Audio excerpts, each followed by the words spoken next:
SAFF football চ্যাম্পিয়নশিপের 15তম আসরের draw অনুষ্ঠিত হয়েছে। এই গ্রুপে আছে স্বাগতিক বাংলাদেশ, যেখানে লাল সবুজদের প্রতিপক্ষ ভুটান ও শ্রীলঙ্কা। বি গ্রুপে ভারত লড়বে পাকিস্তান এবং মালদ্বীপের বিপক্ষে। এদিকে ফিফার নিষেধাজ্ঞা থাকায় আসর থেকে বাদ দেওয়া হয়েছে নেপালকে। সাফ চ্যাম্পিয়নশিপ দক্ষিণ এশিয়ার ফুটবলের সবচেয়ে মর্যাদাপূর্ণ আসর। ভুটানের রাজধানী থিম্পুতে সংক্ষিপ্ত আনুষ্ঠানিকতার মাধ্যমে ড্র অনুষ্ঠিত হয়। আয়োজক দেশ হিসেবে বাংলাদেশকে ড্রয়ের একটি পটে রাখা হয়, আর ভারত জায়গা পায় অন্য পটে।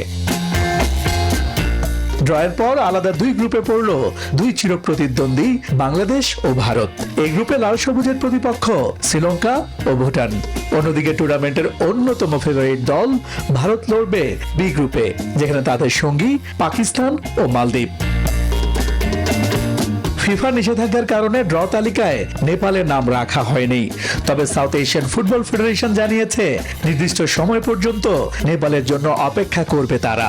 নির্ধারিত সময়ের মধ্যে নেপালের নিষেধাজ্ঞা উঠে গেলে দলটি সরাসরি বাংলাদেশের এই গ্রুপে যুক্ত হবে। দলগুলো রাউন্ড রবিন লিগ পদ্ধতিতে একে অপরের মুখোমুখি হবে। দুই গ্রুপ থেকে পয়েন্ট তালিকায় শীর্ষ দুটি করে 4টি দল সরাসরি সেমিফাইনালের টিকিট পাবে। আগামী 4 নভেম্বর ঢাকায় পর্দা উঠবে সাফের 15তম আসরের। এরপর 17 নভেম্বর অনুষ্ঠিত হবে টুর্নামেন্টের ফাইনাল। সবশেষ 2018 সালে সাফ চ্যাম্পিয়নশিপের সফল আয়োজন করেছিল বাংলাদেশ। ইশতিয়াক দীপু, নিউজ 24।